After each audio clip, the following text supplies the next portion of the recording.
একজন দরবেশ কয়েকটা তোতা পাখি পালতেন। তিনি সেই তোতা পাখিদেরকে একটা কথা শিখিয়েছিলেন, শিকারী আসবে, খাবার দিবে, জাল পাতবে, ফেসে যেও না। পাখিগুলো এই কথাটা ভালোই রপ্ত করেছিল।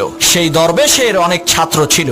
যখনই কোনো নতুন ছাত্র আসতো, তখন দরবেশ সেই ছাত্রের হাতে কিছু দানা আর জাল দিয়ে বলতেন, ওই গাছে থাকা তোতা পাখিগুলোকে ধরে নিয়ে আসো। ছাত্রটা পাখি ধরার জন্য গাছের কাছে যাওয়ার সাথে সাথে পাখিগুলো বলতে শুরু করত, শিকারী আসবে, খাবার দিবে, জাল পাতবে, ফেসে যেও না। পাখির কথা শুনে ছাত্ররা হতাশ হয়ে বলতো, এই পাখি ধরা কখনোই সম্ভব না। কিন্তু উস্তাদের হুকুম, পাখি তো ধরতেই হবে, এজন্য জাল ফেলতো। অবাক করা বিষয় হলো, জাল ফেলার সাথে সাথে পাখিগুলো জালে আটকে যেত। এর মানে হলো, পাখি জানে না খাবার মানে কি, জাল মানে কি, আর ফেসে যাওয়া মানে কি। ঠিক একই ভাবে ওই তোতা পাখির মতো আমরা মন্ত্রমুগ্ধ হয়ে সুর করে কোরআন তেলাওয়াত করি, কিন্তু শয়তান জাল ফেলার সাথে সাথে আমরা শয়তানের জালে ফেসে যাই, কারণ আমরা কোরআনের অর্থ